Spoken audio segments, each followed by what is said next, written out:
Bueno, lo que pasó en las siguientes horas me llamó la atención porque el ministro Palacios dijo, ojo con este proyecto de ley, ¿no? El que estábamos hablando de la nueva ley de promoción agraria, porque tiene problemas sobre todo por el lado remunerativo, podría plantear efectivamente dificultades, como ya habían señalado otros especialistas, pero bueno, la comisión del Congreso, la Comisión Especial para la Elaboración de esta nueva ley agraria, aprobó durante las siguientes horas este texto que esperamos va a ser, se supone, debatido el sábado. Esto abre también un debate porque, a ver, qué tanto se consensuó con el Ejecutivo, qué tanto se consensuó con los demás sectores, que se suponía era la idea. Vamos a tratar de llegar al fondo de todas estas cuestiones. Primero le vamos a dar la bienvenida a Juan Carlos Oyola, congresista de Acción Popular, precisamente presidente de esta comisión especial.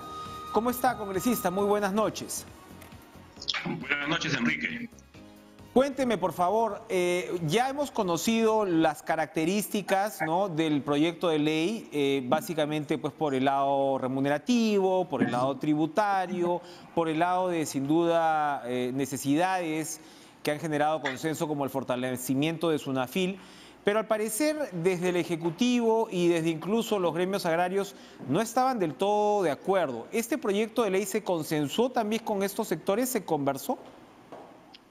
Bueno, efectivamente, nosotros hemos conversado con todos los entes involucrados. Hemos viajado hasta Ica, hemos viajado a Trujillo, Piura, hemos conversado con los representantes de los trabajadores, asimismo con los gremios empresariales y, cómo no, con el Ejecutivo, a través del Ministerio de Economía y Finanzas, el Ministerio de Desarrollo Agrario y el Ministerio de Trabajo.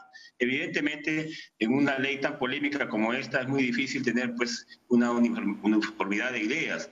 Definitivamente que hay sectores que se sienten beneficiados, otros perjudicados. Así como está la ley, imagínate que todavía hay sectores, digamos, de los trabajadores con los que no están de acuerdo con el monto que ha planteado esta comisión. Pero lo que hemos tratado de hacer es una ley equitativa, una ley que sea más, digamos, que se vea más el tema laboral, porque sabemos que las protestas que han habido en los últimos días van dirigidas a la violación de muchos derechos laborales que nosotros hemos tratado en esta ley de tratar de plasmar para que no se vuelva a repetir esta violación. Estamos hablando saco el teléfono porque tenía por acá el proyecto de ley, de un promedio para empresas grandes, ¿no?, que facturan por encima de los 50 millones de dólares. Estamos hablando de 19 o 20 empresas que aportan más del 70% en este caso del empleo. Estamos hablando de remuneraciones que en promedio quedarían en 1.543 soles. Estamos, por supuesto, refiriéndonos a la remuneración mínima vital, más el tema del bono, ¿no?, por el 25% adicional por el tema del transporte, más los derechos laborales del caso, y cierra en 1.543 soles. Antes se decía que eran 1.500 soles el promedio, entonces de alguna manera este 1.543 va a desdibujar y va a promover incluso la informalidad, porque además si vamos bajando, para el caso de empresas medianas hablo de aproximados, son 1.300 soles, para empresas pequeñas son 1.000 soles. Entonces hay especialistas que señalan que esto podría, si bien la intención iba por el otro lado, podría terminar precarizando el empleo. ¿Qué evalúa usted de esa observación? Bueno, en realidad lo que hemos acordado en la comisión el día de hoy es que el monto sea de 58.77 soles por todo concepto, es decir, incluidos CTS, gratificaciones, y hay solicitudes y proyectos de ley que apuntan a que sea más de 100 soles. Incluso los trabajadores han pedido eso y algunos representantes de trabajadores han pedido 70 soles. Yo considero que sí es posible de que las empresas agroexportadoras puedan pagar este monto que hemos planteado, porque además son empresas muy solventes. Los últimos años, por ejemplo, el 2019 con respecto al 2018, han tenido el 100% de utilidades. Por lo tanto, hay informes incluso de GRADE que manifiestan de que sí es posible de que puedan pagar este monto. De manera que ellos mismos en un comercial que han venido sacando en diferentes medios de comunicación han dicho de que han pasado de pagar 500 soles a un promedio de 1.543 soles. O sea que yo creo que en ese sentido no va el tema. Sin embargo, hay Hay gente que está a favor, hay otros que están en contra. Los trabajadores, como he mencionado, les parece que la remuneración que hemos planteado es poco, pero consideramos que nosotros vamos a plantear ante el Pleno del Congreso este monto que consideramos que es equitativo, y definitivamente en lo tributario estamos acogiendo lo que el Ministerio de Economía y Finanzas nos ha planteado en esta gradualidad hasta llegar al monto que pagan todos los empresarios, como es el 29.5% de impuesto a la renta. Queda para el tema tributario para el 2028 finalmente la homologación con el régimen general. Así es. Son 7 años que hemos planteado la vigencia de esta norma. A partir de 2028 empezarían a pagar lo que se paga normalmente todos los empresarios, pero va a haber gradualidad. Es decir, el 2021 van a pagar el 15%, pero a partir del 2022 al 2024 va a ser 20% y de 2025 al 2027 25%. En lo que respecta a salud, por ejemplo, también hemos acogido cuál es el planteamiento de salud, en el que aquellas empresas que tienen más de 100 trabajadores van a pagar el 9% y aquellos que tienen menos de 100 el 7%. Y esto porque hemos puesto también en la norma que todos los trabajadores del campo van a poder atenderse en salud desde el primer día que empiezan a trabajar. Y esto amerita que también podamos dotar de fondos a salud para que pueda dar esta atención como corresponde. Cuénteme, el 58.77 de salario diario, ¿en cuánto termina el mes? Sáqueme de la duda en el sentido de si estamos hablando por 30 días o por 7 días o por 5 días. Estamos hablando, la remuneración es por los 6 días trabajados. Hemos dividido el monto remunerativo entre 25, ya lo hemos explicado también en el proyecto de ley, este es de un monto aproximado de 36 soles, a eso le estamos sumando un 25%, que es un bono, digamos, agrario, que se da por este tiempo que el trabajador corre desde que sale de su casa, desde que toma el bus, hasta que entra a poder hacer sus labores normalmente. Ellos nos han explicado de que tienen un largo trecho desde que llegan hasta sus labores, pasan incluso las instalaciones de la empresa y de ahí tienen que esperar aproximadamente 2 horas para que le den su trabajo. Congresista, aclárenos, por favor, aclárenos. ¿Estaríamos hablando de 1.470 soles al mes para el caso de las empresas grandes, para aterrizar en el dato concreto? Esto va a ser para todos, para todos definitivamente. Para todos, para todos. Y son 58.77 que vendrían a ser multiplicados por 30, algo de 1.700 más o menos. Ya, ahora, entonces estamos hablando para el mismo régimen salarial para los 3 tipos de empresas. Así es. Bien, ahora, el tema de Sunafil. En el trabajo que ustedes hicieron previo, ¿cuánto vieron, que era lo que yo le preguntaba ayer al ministro de Trabajo, cuánto vieron que había afectado realmente el tema de las services? O sea, ¿cuánto se habían afectado a los trabajadores y cuánto se habían beneficiado también las empresas? Bueno, en realidad en este tema de la modalidad de contratación, las services surgen porque son ellos los que ponen a los trabajadores en manos de los empresarios y son ellos los que cobran, y esto disminuye el ingreso del trabajador, puesto que ellos tienen que ganar un diferencial que es lo que es su rentabilidad. Y esto ocurre porque como ellos tienen las movilidades y saben la mano de obra, que se necesita mano de obra en algunos de los fondos, llevan a los trabajadores para que los ponen a disposición de estas empresas y ellos evidentemente ganan, como le digo, un diferencial. También nosotros en esta ley estamos prohibiendo la posibilidad de aquella tercerización o intermediación laboral. La relación tiene que ser directa con el empleador para evitar este tipo de abusos, porque al final el trabajador termina ganando menos de lo que incluso estaba planteado en el decreto de urgencia 043, que era 39 soles. Y muchos trabajadores se quejaban de que terminaban ganando a veces 25 o 20 soles al día. Y esto por la intermediación que había de algunas empresas service. Ahora, regresando al tema remunerativo, congresista, las empresas pequeñas, medianas, porque, a ver, usted me habla de, al final son 1.700 soles más o menos. ¿Van a aguantar las empresas pequeñas, medianas? ¿Ustedes han hecho ese cálculo? Sí, efectivamente, nosotros esto lo hemos hecho toda la comisión, en lo que hemos trabajado con cada uno de sus asesores de las bancadas, también ha trabajado el equipo técnico que está en la comisión, y hemos consensuado este monto, porque había, como te digo, montos mayores dentro de las propuestas que han presentado los trabajadores. Evidentemente que los empresarios van a querer siempre que el monto sea menor, pero dentro de los cálculos del crecimiento que ha tenido este sector importante de la economía, nosotros creemos que sí puede ser factible de poder pagar. Incluso hemos consultado con algunos y nos dicen que este monto sí puede ser factible de poderse pagar, ¿no? Por la gran, digamos, por la gran actividad que han tenido estas empresas y por las rentabilidades que han tenido en los últimos años. Para terminar, ¿cómo pinta el debate del sábado? ¿Usted confía que este proyecto se va prácticamente a aprobar sin mayor modificación o puede darse todavía espacio para modificaciones? Mire, naturalmente que la situación que llevó a la derogatoria de esta ley ha sido pues las marchas, y tenemos que ponernos en esa coyuntura, ha sido los bloqueos de las carreteras tanto de la Panamericana Sur como de la Panamericana Norte. Hubo un muerto que no hubiésemos querido que hubiese habido, pero esto hizo de que se derogue la ley y posteriormente se forme esta comisión que ha tenido apenas 10 días para poder hacer un texto que estoy seguro es perfectible. Nosotros el día sábado estamos llanos a poder absolver o acoger alguna de las inquietudes de los señores congresistas en tanto no modifique el fondo de este proyecto que quiere también salvaguardar los derechos laborales. Nosotros vamos a estar llanos a ello, incluso va a estar también ahí el Ejecutivo para poder dar algunos planteamientos y poder sacar una norma que realmente beneficie a todos. Bien, gracias congresista Juan Carlos Oyola, presidente de la Comisión Especial para la Elaboración de la Nueva Ley Agraria, por supuesto de Acción Popular. ¿Vamos a ir a una pausa o seguimos? Gracias. Continuamos de una vez, vamos a ver la otra cara de la moneda, que me imagino tiene opiniones bastante distintas. Gabriel Amaro, director de la Asociación de Gremios Productores Agrarios del Perú. ¿Cómo está usted? Gracias por estar con nosotros. Buenas noches.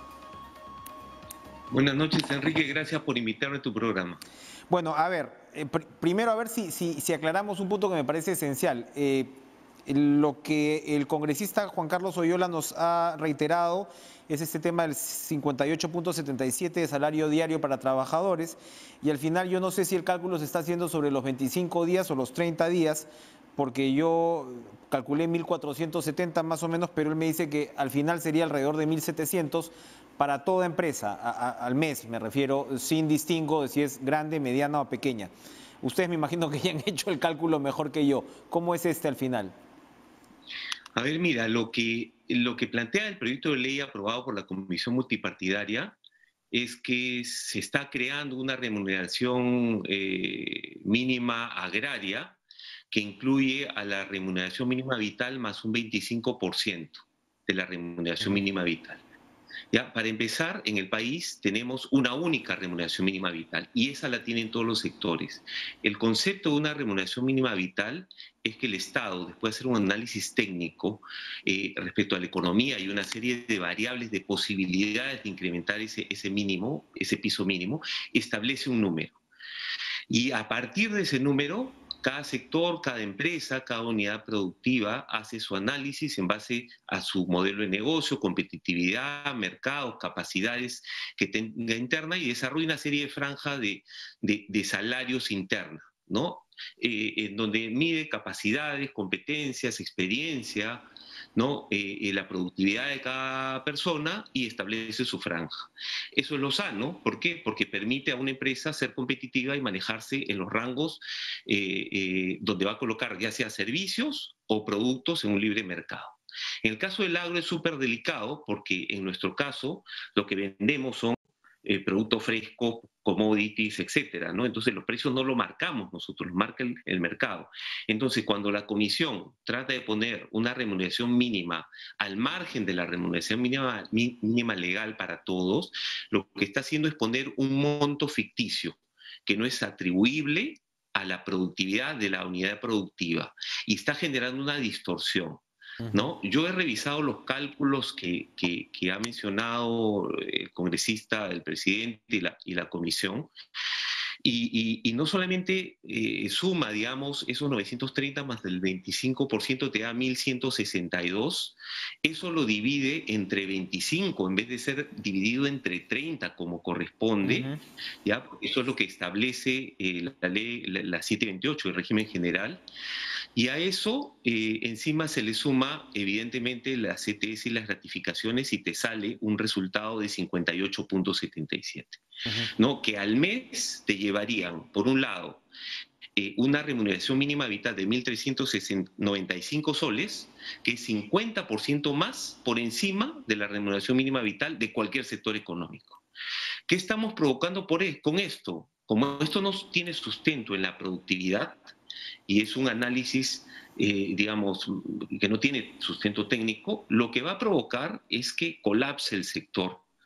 No solamente este, sino cualquier sector económico que se haga este tipo de análisis o se imponga una remuneración mínima. Mira, yo tengo algunos efectos, si me permites darte algunos efectos de lo que podría suceder si se fuera la norma, ¿no? Mira, en el caso, por ejemplo, del espárrago, ¿ya? Colapsarían 625 pequeños agricultores, ¿ya? Que están conectados a la cadena productiva, y 50 medianos y grandes del espárrago. Ya dejarían de producir en el cortísimo plazo 9.000 hectáreas y se perderían 230 millones anuales de divisas en el corto plazo, ¿no? Poniendo riesgo más o menos los 500 millones de dólares que se exportan anualmente. ¿Ok? O sea, no solamente pierden las empresas, sino se pierden puestos de trabajo. Y estos son cálculos reales, lo hemos hecho con uno de los asociados y con las empresas nuestras, ¿no? En este caso es el IPE. ¿Ya? Dígame, un paréntesis ahí. ¿Ustedes alcanzaron estos cálculos a la comisión? Mira, ¿no? A nosotros nos hubiera gustado participar mucho más en las reuniones y sobre todo nombramos nosotros y le enviamos a la comisión multipartidaria nuestros representantes técnicos para poder sentarnos, explicarles, hacer las corridas, porque lo que nosotros más queremos, por un lado, es que se protejan los derechos de los trabajadores, porque nosotros representamos empresas formales de agricultura moderna, integrados con cientos, con miles de pequeños agricultores, pero también lo que necesitamos en el sector agro es una regulación que nos mantenga y mejore cada vez más la competitividad.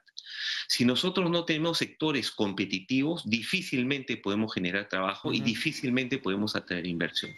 Mira la tremenda responsabilidad que tiene hoy en día, es una responsabilidad realmente histórica sobre un sector económico estructural para los países, no solamente para el Perú, en donde si la ley que aprueban este sábado, digamos, de la ley agraria, se aprueba con esas características, lo único que va a provocar es que colapse el sector agrario formal.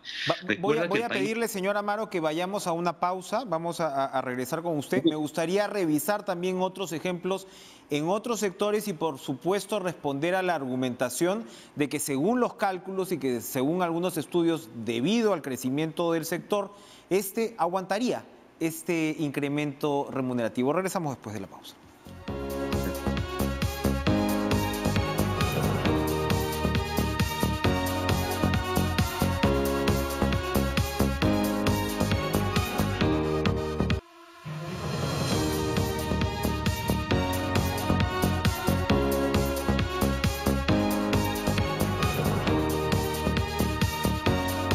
Gabriel Amaro, director de la Asociación de Gremios Productores Agrarios del Perú, para que los televidentes entiendan. Antes de la pausa, usted nos estaba dando unos cálculos apocalípticos entre un rubro o un producto que es una de las estrellas para el Perú, que son los espárragos. Nos decía que 625 pequeños iban a quebrar, 50 entre medianos y grandes también iban a quebrar. Estamos hablando del colapso de uno de los productos, como repito, estrella de la agroexportación.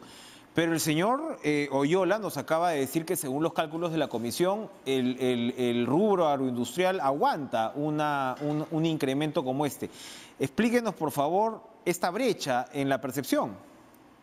Mira, hay una variable que es muy importante. Como te mencionaba, el país tiene una remuneración mínima vital que es iguales para todos los sectores. Y cada sector, cada empresa, cada unidad productiva de servicios o comercial establece sus franjas de salariales, remunerativas en función a sus posibilidades, a sus mercados y a su rentabilidad, ¿no es cierto?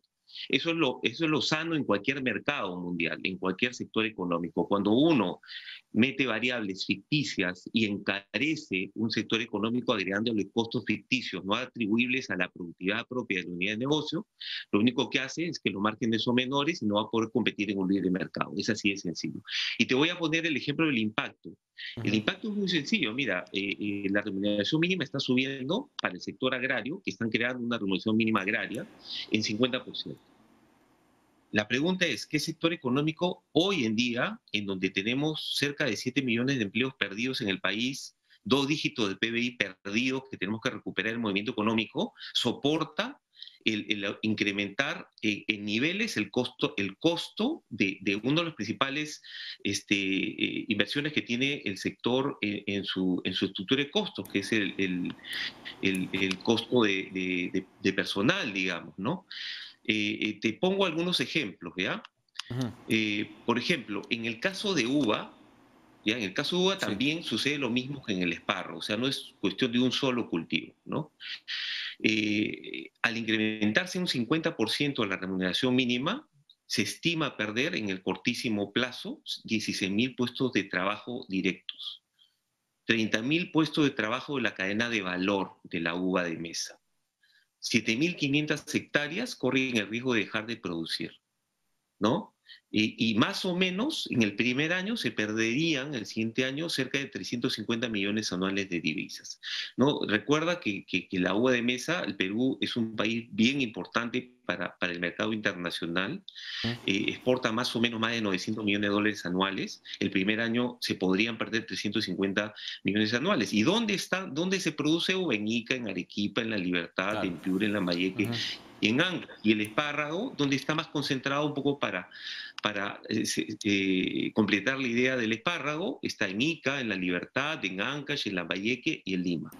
Este es un sector eminentemente rural, no se da estas producciones en las ciudades, es rural, dinamiza las regiones, porque está en las regiones, no está en la capital, está en las regiones, dinamiza la economía, disminuye la pobreza, genera empleo en zonas rurales donde antes no existía, genera movimiento económico, tráfico, etcétera, etcétera, etcétera. Todas estas ventajas que hemos logrado durante 20 años de la Ley de Promoción Agraria se borraron de un plumazo cuando se derogó la ley hace pocos días. Ahora, Y al sí. sector, a un sector formal, lo han dejado sin un régimen y lo han dejado en el aire, ¿no? En donde hay una serie de espacios grises y lo que necesitamos es una ley que no solamente, nuevamente, ¿no? pueda proteger, ¿no? todos los derechos laborales, que es lo que nosotros como empresarios necesitamos, como empresarios formales, deje la libertad de manejar a partir del sueldo mínimo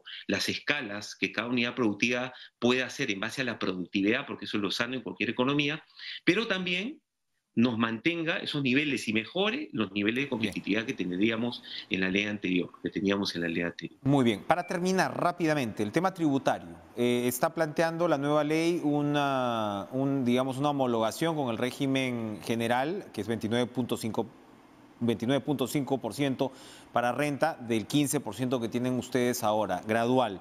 ¿Están de acuerdo con esa homologación en 7, 8 años?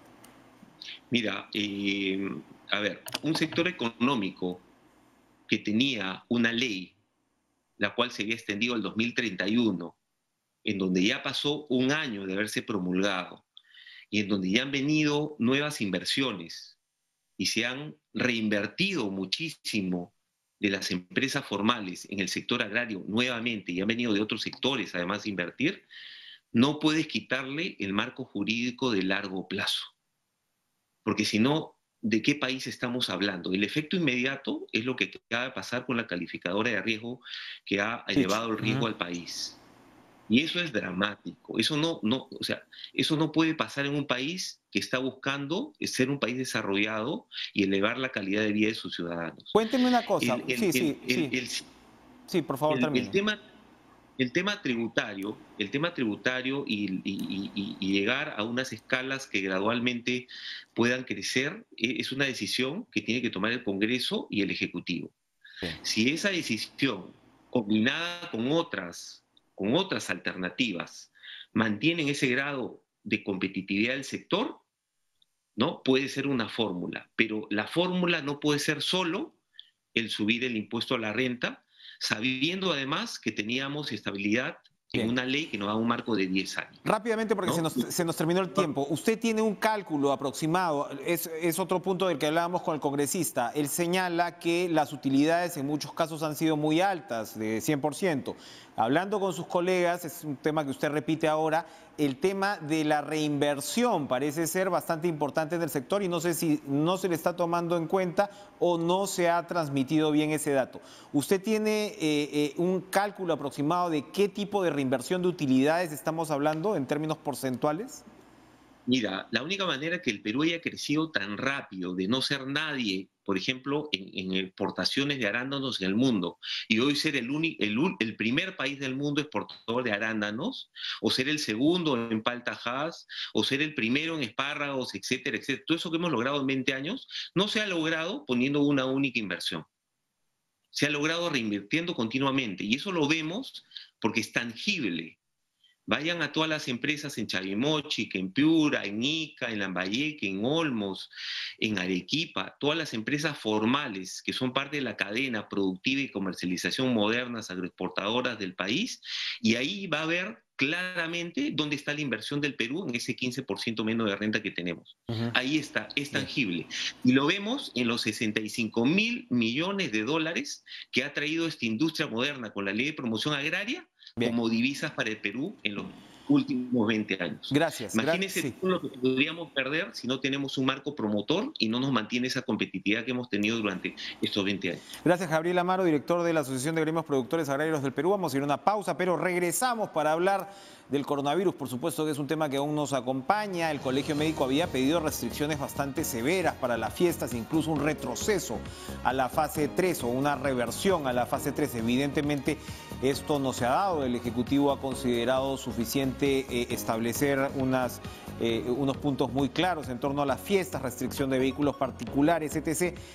¿Cómo vamos a ir? ¿Cómo vamos a ir? ¿Cómo va a caminar esa curva? Sobre todo con las malas noticias sobre las vacunas.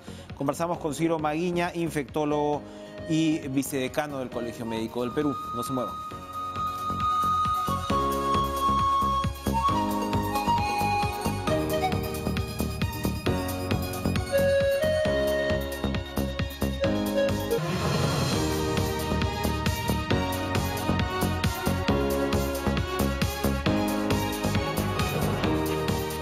Ciro Maguiña, infectólogo, profesor principal de la Universidad Peruana Cayetano Heredia, vicedecano del Colegio Médico del Perú. Buenas noches, ¿cómo está usted, doctor?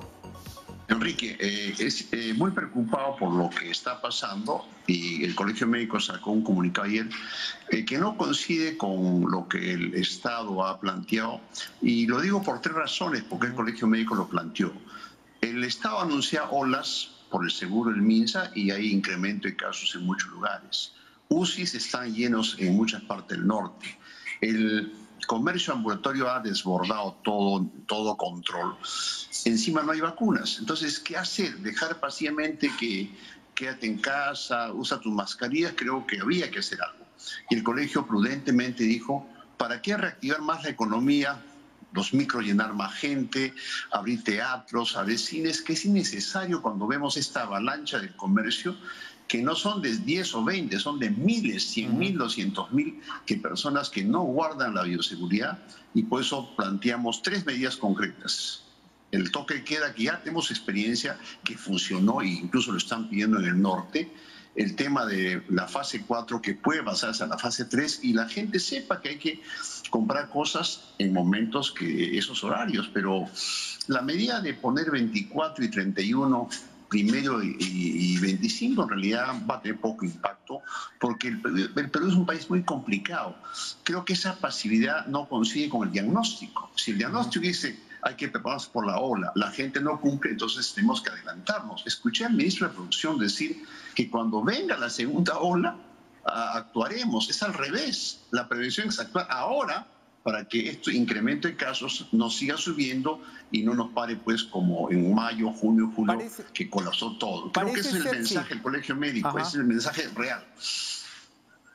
Parece ser que en el Ejecutivo prima esta idea de, bueno, sí, hay que cuidarse, pero no podemos volver a cerrar la economía, no estamos en ese punto. ¿Cuándo se van a ver, en todo caso, los resultados, buenos o malos, de lo que estamos viviendo ahora y de las medidas tomadas por el Ejecutivo? Si la curva bajó después de varios meses y se estabilizó en estas semanas, lo vamos a ver. Lima, mira, recuerda Enrique, Lima tiene el 60% susceptibles. Lambayeque 40%, por ahí va Piura. Solo Iquitos tiene 70% de gente infectada. Entonces, si hay un contingente, ¿qué cosa dispara a las curvas? La movilización, como vemos hoy día, de manera contundente.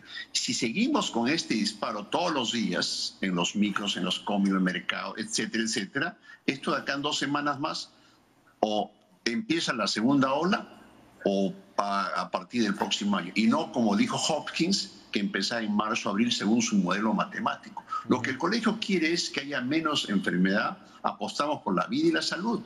Mira, prefiero que los regalos esperen otro momento, la salud no espera. Claramente. Y la economía no es que se va a paralizar, la economía va a continuar, como estamos en la tercera fase, pero no abrir de todo como pasó en España. Ahora, España es notable, abrieron todo. Pero para entendernos, doctor, pareciera que en todo caso la línea del colegio iría por el lado de, a ver, no tenemos por qué restringir la movilidad como tal, pero sí cerrar o limitar muchísimo los emporios comerciales, o la movilidad sí tiene que ser restringida. No, en el caso de los emporios ya tienen que controlarse, eso hemos dicho porque es parte de un negocio necesario en esta época. No ver los 400.000 cada día en mesa redonda, que eso pues es una barbaridad. Terrible. Lo ha dicho el alcalde, pero eso tienen que hacerlo ya desde ahora. Pero una forma de restringir no son de palabra, es decir, ¿por qué no aplicamos toque de queda 8 o 9 de la noche? Y así evitamos que en las noches la gente se mueva de manera contundente. Esos son los focos que van a disparar lo que tanto ha costado, lo que tanto ha agotado al personal de salud. Por eso pido al Ejecutivo que reflexione y no cuando venga 2 o 3 semanas para Año Nuevo, estamos ya con nuevamente el crecimiento que fue desastroso en el manejo de la ola. Entonces, nosotros no queremos que pare la economía, pero tampoco se abra totalmente como pasó en España y Francia, y mira las consecuencias que ellos tienen, más en circunstancias que no tenemos vacunas, más en circunstancias que viene el calor, viene la playa. Todo eso pues genera movimiento y la gente no va a decir quédate en casa, tienes un rol de un grupo, pero eso ya no funciona ahora. Por eso es que tenemos que ser cautos, pero también firmes. Decir que solamente el 24... Sí, más que decir quizás quédate en casa como tal, es cortar las posibilidades de dónde ir, ¿no? Exactamente. Incluso yo digo, si no compres, pero la gente va a comprar. Cuida tu mascarilla, la gente se descuida. O sea, la gente, por razones culturales, por la época, la gente cree que está en la Navidad del año pasado y eso va a pagar factura. ¿Y quién va a recibir, Enrique? Los hospitales, los centros y postas. O sea, como consecuencia de esta movilización desbordada, la consecuencia lo va a pasar los hospitales y centros, y cuando, miren, hay 250 médicos muertos, 4.000 infectados, hay también policías infectados, enfermeras muertas. Entonces, frente a ese panorama, hemos hablado hace unos días con la ministra, nos ha confesado todos los temas de vacunas, que es un tema real, ya todo el mundo lo sabe hoy día, que hemos dicho que sí en serio, pero hay medidas más duras en el sentido de restringir a la población con toque de queda. Lo hemos vivido, no es nada malo, pero eso es una forma más dura que decir solamente el 24 y el 31 no hay movilidad de carros. Pero la gente va a seguir desplazándose. Con respecto a medidas focalizadas, por ejemplo, se estaba hablando ya muchos que en el norte hay que cerrar por completo. No, en el norte he escuchado al gobernador de La Libertad y al de Piura que están planteando, porque ahí es mucho más manejable. Ahí puede ser una cuarentena focalizada en sectores donde hay mucho crecimiento. En Lima es difícil, en Loreto ni qué decir, no, y ellos ya vivieron una etapa dura. Entonces tienen que ser inteligentes para cada región. En Lima cuarentenas generalizadas en este momento no se justifica, pero sí creo, hemos dicho, que la fase 4 se restringe. Creo que está en el Ejecutivo escuchar, porque creo que lo que queremos es defender la vida. La economía lo defendemos, pero también con cautela. Sí, claro. La gente formal está cumpliendo, Enrique. La gente va a los grandes malls, lo cumple. Eso no queremos que se cierre. Pero la informalidad desbordada en el centro de Lima tiene que hacerse algo, por favor. Eso es un tema de vida o muerte. Diría Navidad o muerte o Navidad o vida. Es brutal. Hablaba usted de la susceptibilidad, ¿no? Tenemos aproximadamente 60% de susceptibilidad en Lima. Eso quiere decir que se habrían contagiado alrededor de 40%. Para que los televidentes entiendan, ese 40% es un montón igual, ¿no? O sea, estamos hablando de 3,5 millones de personas que se habrían contagiado en Lima hasta ahora. Pregunto, desde la especulación. No hay ese 60% no podría ser un poquito más resistente o nada nos indica que eso sea así. No, lo que pasa es que muchos de nosotros nos cuidamos. No es que todo el mundo sale hoy día en Navidad y va a salir. Siempre cuando hay pandemias se va contagiando poco por poco. Recuerden, en influenza duró 3 años el contagio. Acá probablemente sea 1 o 2 años, en la medida que la gente se exponga. Ahora se está exponiendo un grupo importante, tal vez el 20%, y de acá en un mes veremos que de 40 pasamos a 60% por este movimiento comercial. ¿Por qué pensamos que la ola va a ser mucho menor? Porque tenemos un 40% que ya vivió el momento. No es lo mismo que España, que fue solamente el 10%. Están en 8, 7, exactamente. Claro, entonces, y aparte en España, Enrique, abrieron todo. Bares, discotecas, abrieron escuelas, colegios, igual que en Francia. Y eso está pagando factura, incluso ya están cerrando en Alemania y muchos lugares, lo que duele, lo que es lo habitual. En Perú, seamos creativos. No vamos a los extremos, pero tampoco a una pasividad que, como digo, el ministro de la Producción dijo que cuando venga la segunda ola, veremos que ver de la fase. No, al contrario, la previsión es antes que venga ello, o para minimizar el impacto, las medidas económicas manejemos con pinza. No se puede llenar los micros y buses que son focos de contagio, por favor. Ahora, incluso he escuchado a los colegios. Mira, si estamos pensando en una ola que se venga en enero, febrero, los colegios pues van a ser inviables. Todo eso hay que hacer con prudencia. Lo que queremos es proteger la salud, creemos en el diálogo, creemos que el gobierno tiene que escuchar y el Colegio Médico se basa en toda la información que nos llega de todos los consejos del Perú. No es un tema que informan a Ciro Maguiña o Miguel Palacios. Y sobre eso me pidió un poco más de firmeza al presidente.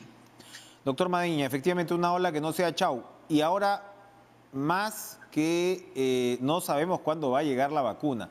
Su pronóstico, usted que está en el ajo, como se dice, y claro, de todas maneras, alguna esperanza hay en el hecho de que hay varios laboratorios más pues que están trabajando, de repente nos liga algo más de segunda generación y demás.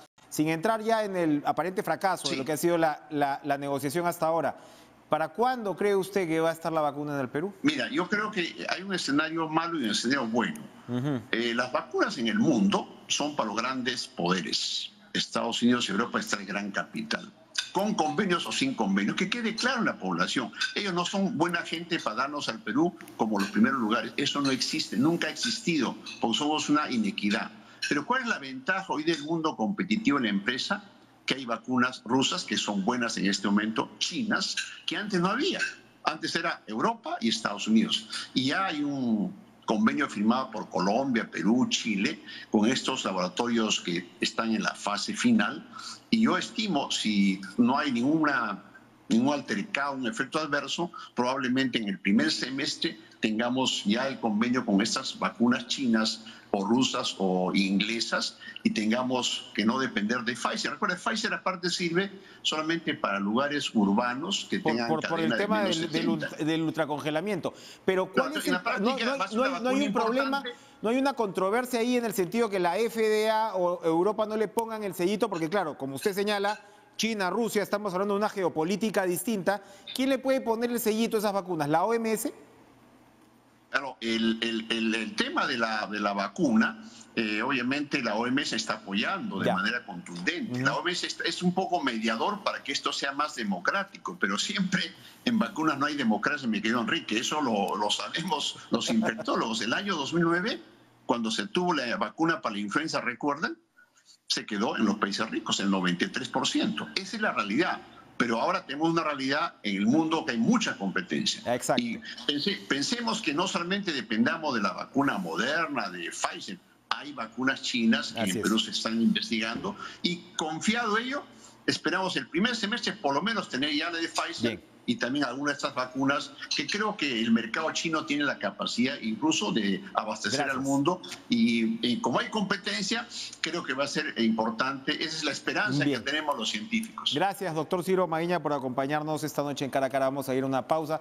Este pechito, les digo, se pone la rusa, la china, lo que vaya a tocar. Vamos a una pausa, regresamos con más en Cara a Cara.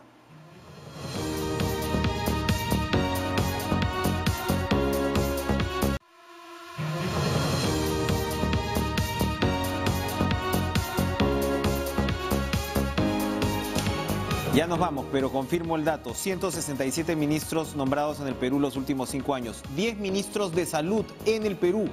3 en Colombia. 4 en Chile en los últimos 5 años. ¿A alguien le sorprende que nos estemos demorando con la compra de vacunas? Para tomar en cuenta, ¿no? Que tengan una excelente noche. Sigan con la programación de TV Perú. Sigan con Cuerpo Médico. Nos vemos mañana.